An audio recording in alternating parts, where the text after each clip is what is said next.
हम लोग जो इश्यू ऑफ शेयर नया चैप्टर चालू किए हैं उसके बारे में हम थोड़ा सा आपको बताना चाहता हूँ और प्रयास करूँगा कि चैप्टर को जितना ईजी हो सके उतने ईजी ढंग से आपको सिखाने की कोशिश करूँगा और आप भी सीखने की कोशिश करेंगे। तो इसी बीच क्या है कि इश्यू ऑफ शेयर के बारे में थोड़ा सा डिटेल हम जाते हैं।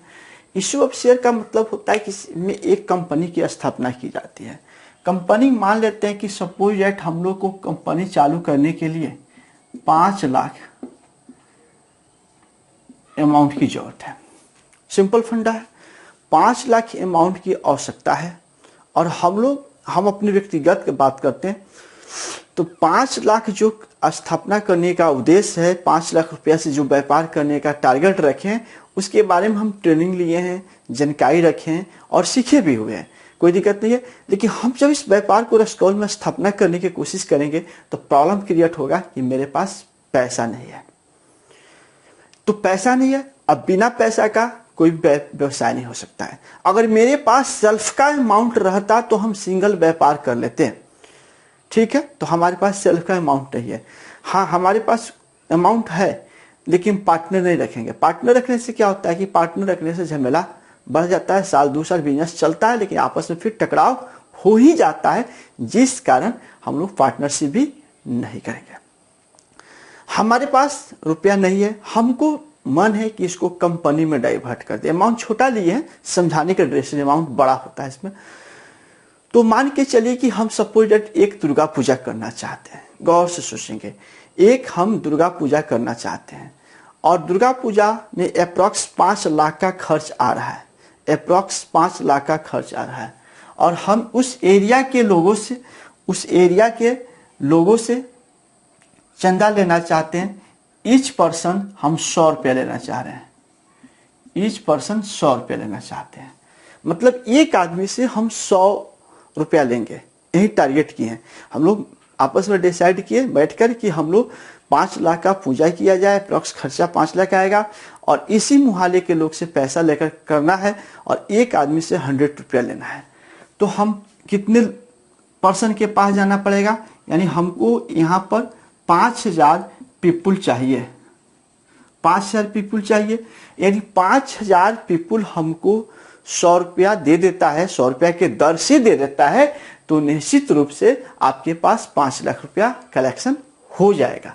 लेकिन देखिए, सब कोई देने के लिए तैयार है, तो यहां पर उसी को क्या करते हैं हम लोग, ये जो हम लोग जिससे व्यापार शुरू करने जाते हैं, जिस अमाउंट को टारगेट करते हैं वो 5 लाख रुपया हुआ।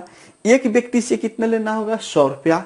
और कितने लोगों से लेना पड़ेगा, तो इतना रुपया कलेक्शन करने के लिए इसमें आपको क्या करना है, 5000 पीपुल गुना 100 कीजिएगा तो 5 लाख आ जाएगा। मतलब निकल के आ रहा है कि आपको जब कंपनी खोलिएगा तो सबसे पहले आपको एक अमाउंट बताना पड़ेगा कि हम फलाने अमाउंट का व्यापार करना चाहते हैं। तो जैसे हमने क्या किया, हमने कंपनी का जो स्थापना किया उसमें बताया कि हमको 5 लाख रुपया चाहिए।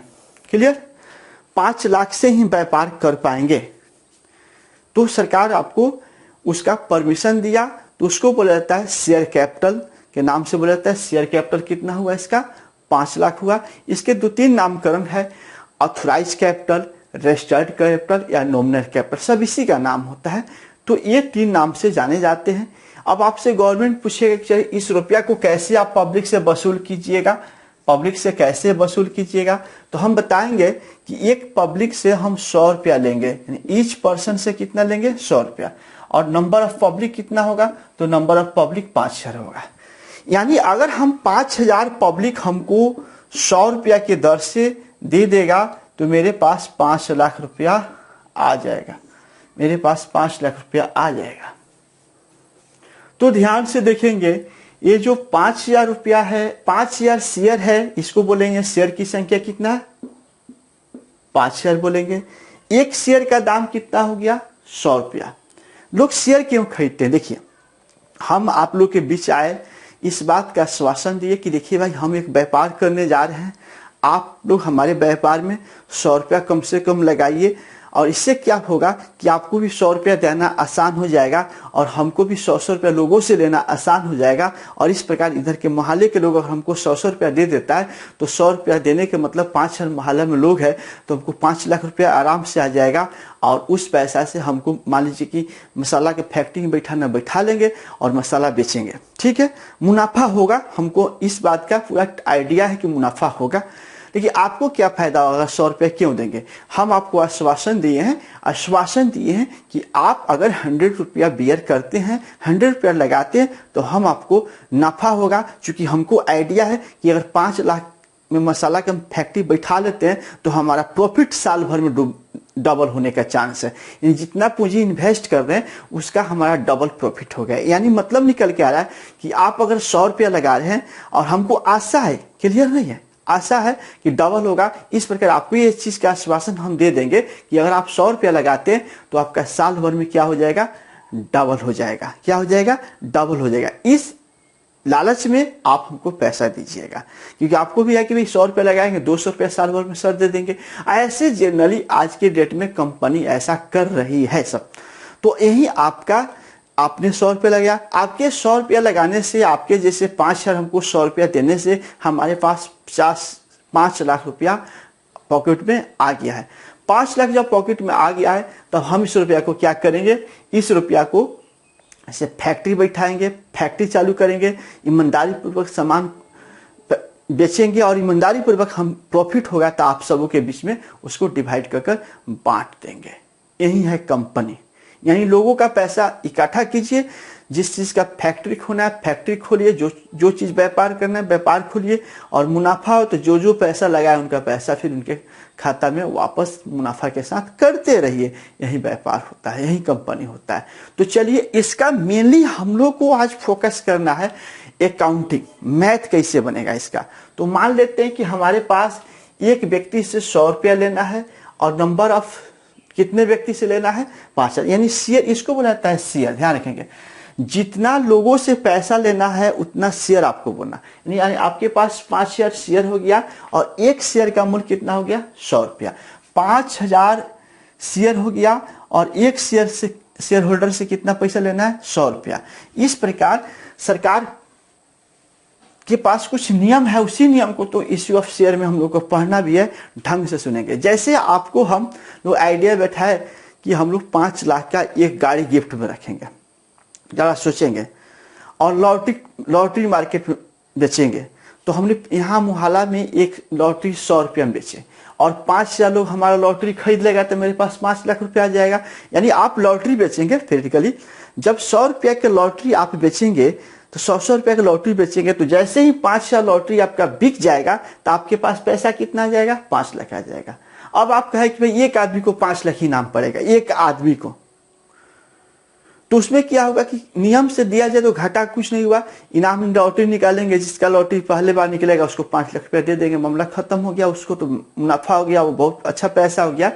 लेकिन बाकी लोगों को इसमें क्या हुआ, घाटा भी नहीं। घाटा क्या माने, वो भी तो सोचा कि 100 रुपया लगाए हैं, कहीं 5 लाख मिल गया तो मिल गया, नहीं मिला तो कोई बात नहीं। इसलिए पब्लिक ऐसे जगहों पर पैसा लगाते हैं। तो वो शेयर, वो लॉटरी हुआ, लेकिन यहाँ है कि नहीं, यहाँ जो 100 रुपया लगाएंगे वो सबको बराबर लाभ मिलेगा। 100 रुपया के हिसाब से सबको मिलेगा। जो 100 रुपया लगाया उसको 100 रुपया के हिसाब से मिलेगा, जो 200 पैसा लगाए हैं 200 के हिसाब से मिलेगा, मुनाफा सबको मिलेगा। लेकिन थोड़ा देर के लिए, जैसे सरकार का आदेश है कि आप ये 100 रुपया पब्लिक से वन टाइम नहीं ले सकते हैं, तो यहाँ पर थोड़ा देर के लिए हमको समझना ज्यादा जरूरी होता है कि जब 100 रुपया पब्लिक से वन टाइम नहीं लेना है तो कितने बार में लेना है। जैसे आपसे हम लॉटरी बेचने आए और हम बोले कि 100 रुपया दाम है। आप बोले सर 100 रुपया तो मेरे पास नहीं है, लेकिन लॉटरी तो मन कर रहा है खरीदने के लिए। अगर हम आपको ये अपॉर्चुनिटी दे दे कि आप ऐसा कीजिए, 100 रुपया जो है हमको 4 बार में देंगे, आप 100 रुपया 4 बार में देंगे। जैसे मान लीजिए कि अभी जुलाई चल रहा है, आप हमको जुलाई में दे दीजिए 20 रुपया, अभी दे दीजिए। फिर उसके बाद अगस्त में दीजिए 30 रुपया। फिर उसके बाद हमको ऐसे कोई जरूरी नहीं कि हम अलग अलग महीना में ले सकते, इसके आगे ले सकते हैं। फिर मान लीजिए सितंबर में कर देते हैं 35 रुपया। और लास्ट आपको मान लीजिए जुलाई हो गया, अगस्त हो गया, सितंबर, अक्टूबर कर देते हैं। अक्टूबर में मान लेते हैं आपको 15 रुपया कर दिए, यानी ये पैसा हम आपसे लेंगे कै टर्म में, 4 टर्म में बोल दिए। और आपको एक लॉटरी का दाम कितना था, 100 रुपया।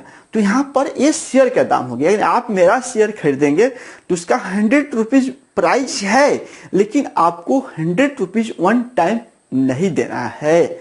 आपको वन टाइम नहीं देना है, आपको उसके लिए क्या करना पड़ेगा, आपको उसके लिए इस पैसा को 4 बार में देना होगा।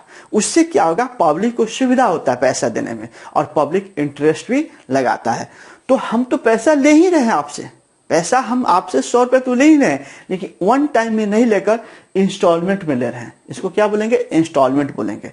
ध्यान से सुनेंगे, ध्यान रखिएगा। ये क्लास सुनना पड़ता है, देखना पड़ता है। ये टिकटॉक का वीडियो नहीं है, ही करके देख लीजिएगा हो जाएगा। इसको कान में हेडफोन लगाना होगा और बैठकर शांति से देखना होगा, और प्रत्येक दिन वीडियो टाइम पर अपलोड होगा, इसलिए आप उसको केयर जरूर करेंगे। ठीक है, ये वीडियो का जो सेक्शन होगा उसका बदलाव करने जाएंगे। 1 सप्ताह तक देख लीजिए, इसकी सेक्शन बदल देंगे। देखिए, तो यहां पर 100 रुपया आपका हुआ, 100 रुपया हुआ, और 100 रुपया को हम 4 टर्म में पैसा लिए। एक जुलाई में लिए, अगस्त में लिए, सितंबर में, अक्टूबर। आपको बता दिए कि देखिए मेरी कंपनी का जो शेयर आपको खरीदना होगा उसका प्राइस एक शेयर का 100 रुपीज है, 100 रुपीज है, लेकिन पैसा वन टाइम आपसे हम नहीं लेंगे। आपसे पैसा कितने टाइम में लेंगे, 4 टर्म में देंगे। तो इससे पब्लिक का जो प्रेशर होता है, लोड होता है पैसा देने का, वो कम हो गया, आराम से वो दे सकता है। तो इसी को बताना पड़ेगा कि पब्लिक से जो पैसा ले रहे हैं वो टर्म बताइए। तो हम टर्म बता दिए कि पहला टर्म होगा 20 रुपया, दूसरा का टर्म 30 रुपया, तीसरा का टर्म 35 रुपया, और चौथा टर्म 15 रुपया। ये आपको करना है, यानी इस 100 रुपया को डिवाइड कर देना है। ऐसा कोई नहीं कि इक्वल होगा, इक्वल भी हो सकता है, डिफरेंस भी हो सकता है, कुछ भी हो सकता है। इसलिए इसका मतलब 100 रुपया रिजल्ट आ जाना चाहिए। तो इसमें जैसे जुलाई बोले हैं, अगस्त बोले, सितंबर में, अक्टूबर बोले, इस तरह इसमें कॉल का नाम देना पड़ता है। जुलाई वाला कॉल नहीं बोलेंगे, अगस्त वाला नहीं बोलेंगे, उसमें बोलना पड़ेगा। ये इश्यू ऑफ शेयर का अपना कुछ नियम है कि पहला जो मंथ होगा उसको, पहला जो इंस्टॉलमेंट पब्लिक से लेंगे, पहले दफा जो पैसा लेंगे उसको किस नाम से बोलेंगे, ये जरूरी है। तो पहले दफा जब पैसा लेंगे तो उसको बोला जाएगा अप्लीकेशन। क्या बोला जाएगा, अप्लीकेशन।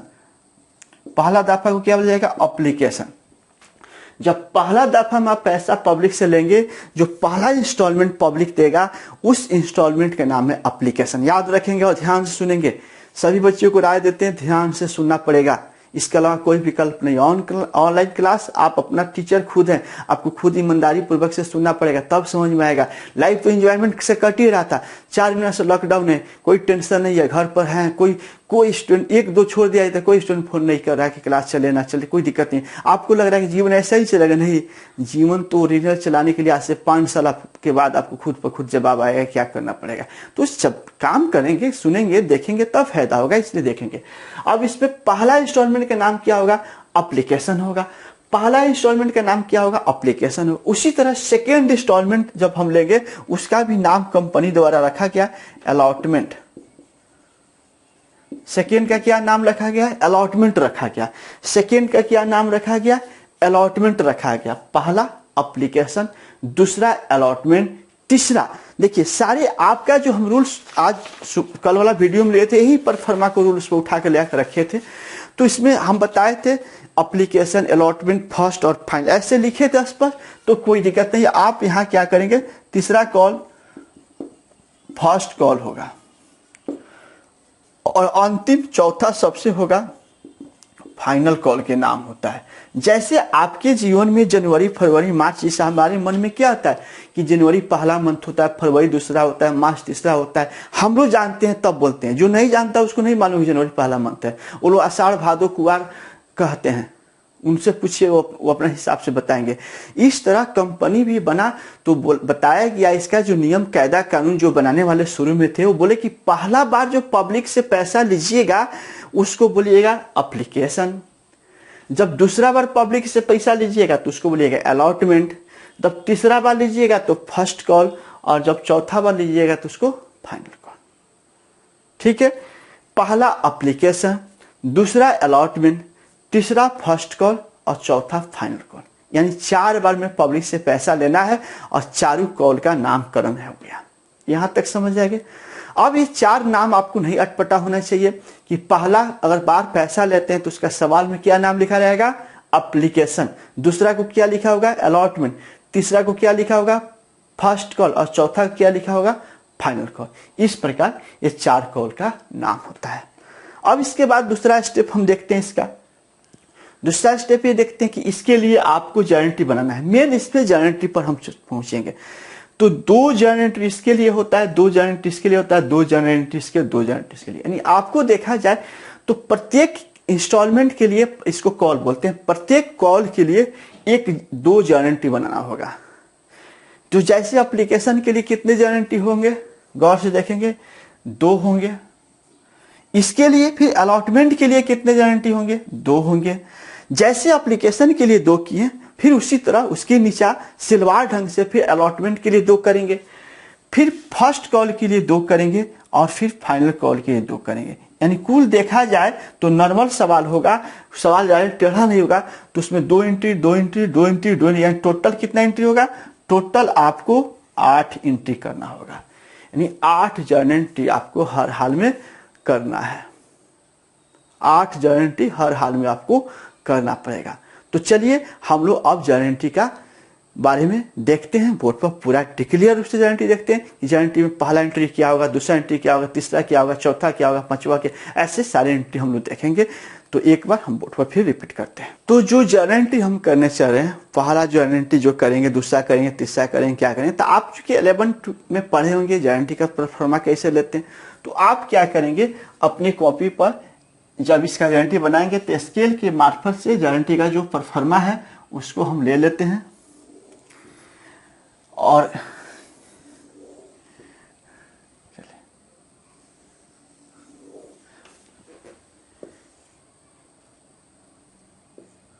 ये आपका परफॉर्मा हो गया। अब क्या करना होगा, कुछ नहीं करना, बहुत सिंपल चीज। इस पर सबसे पहले जर्नल एंट्री लिख देते हैं। जर्नल एंट्री में ये वाला जो परफॉर्मा होता है इस पर डेट लिखा जाता है, पार्टिकुलर, इसमें LF लिखा जाता है, अमाउंट DR, या DR अमाउंट लिखिए। सबसे पहले आप ऐसा कर दीजिए, सबसे पहले DR लिखिए, उसके नीचे अमाउंट लिख दीजिए, इस पर CR, इस पर फिर अमाउंट लिखिए। इस प्रकार लिखेंगे। अब करना क्या है कि जर्नल एंट्री आपके पास ये रूल होना चाहिए, जिसके लिए आपके पास अभी ऑफलाइन क्लास नहीं है, ऑनलाइन क्लास है। ये रूल आपको हम प्रोवाइड करा देंगे। हमने आपको आज के वीडियो, कल के वीडियो बोले थे कि अगर जो स्टूडेंट ऑनलाइन क्लास ले रहे हैं, जो स्टूडेंट ऑनलाइन क्लास ले रहे हैं और उनको लग रहा है कि अब रूल की आवश्यकता है, तो वह मेरे जो व्हाट्सएप नंबर है, आप व्हाट्सएप नंबर फिर बोर्ड पर लिखते हैं, इस पर आप अपने सबसे पहले नाम लिखेंगे, अपना नाम, एड्रेस लिखेंगे और अपना फोटो हमको पोस्ट करेंगे। तीनों एक साथ पोस्ट कीजिएगा मेरे इस व्हाट्सएप नंबर पर। हम आपका एक सेक्शन बनाकर और उसमें उसी ग्रुप में आप उसको डाल देंगे। इसलिए आपको ये करने के बाद ही आपका इसका PDF चल जाएगा और उस PDF को खोलकर देखते रहेंगे, आपका रूल वहां पर मिल जाएगा। ठीक है, तो यहाँ पर थोड़ा देर के लिए हम आते हैं, एक चीज समझते हैं। तो ये जो चीजें होंगी आपको, ये रूल आपके पास होना चाहिए। जैसे रूल में हम रूल को पहले देखेंगे, तो ये जर्नल एंट्री कैसे बनेगा। तो जर्नल एंट्री सबसे पहले एप्लीकेशन के लिए 2 होगा। ठीक है, एप्लीकेशन के लिए पहला एंट्री गौर से हम देखते हैं, क्योंकि हमको याद है, आपको भी याद हो जाएगा। पहला एंट्री होता है, सबसे पहला एंट्री बैंक अकाउंट DR, पहला एंट्री। और इसके नीचे होता है टू शेयर एप्लीकेशन, ये पहला एंट्री। इसका अमाउंट जो होगा यहां भरा जाएगा। फिर ठीक इसके नीचे दूसरा एंट्री इसमें से देखना है, पहला एंट्री और दूसरा एंट्री। पहला एंट्री देखिए, लिखिए bank account DR to share application. फिर दूसरा एंट्री इसमें लिखे होंगे हम शेयर एप्लीकेशन अकाउंट DR और टू शेयर कैपिटल। तो इसमें दोनों एंट्री 1 नंबर 2 नंबर पे लिखे हुए हैं, तो 2 एंट्री आपको ये याद कर लेना होगा। ये एप्लीकेशन के सेंस में होता है, bank account DR to share application, share application to share application to share capital. इस एंट्री को बोला जाता है कि जब शेयर होल्डर द्वारा आवेदन के पैसा प्राप्त होता है, जब शेयर होल्डर के द्वारा आवेदन के पैसा प्राप्त होता है तो पहला एंट्री उस पर करते हैं, और जब उसी आवेदन के पैसा के उसी एप्लीकेशन मनी को ट्रांसफर किया जाता है तो उसके लिए दूसरा एंट्री होता है। ठीक है, 2 एंट्री हो गया। तत्काल एंट्री देखकर लिखेंगे, बाद में धीरे धीरे हम आपको समझाते चल जाएंगे, क्लियर हो जाएगा। अब इसके लिए इसके बाद और आएगा 3 नंबर, गौर से देखेंगे। 3 नंबर में क्या होगा, 3 नंबर में एंट्री लिखे होंगे शेयर अलॉटमेंट अकाउंट डीआर और 2 शेयर कैपिटल। तो इसमें है क्या कि इसमें बैंक पहले है, इसमें बैंक पहले नहीं होगा, यानी अलॉटमेंट का एंट्री 2 होगा या फर्स्ट एंट्री 2 होगा या फाइनल एंट्री 2 एंट्री होगा। ये डिफरेंस होता है, इसका एंट्री डिफरेंस होता है और इस सब का एंट्री एक जैसा होता है। यानी इसमें बैंक पहले होता है, इसमें सब में बैंक बाद में होता है।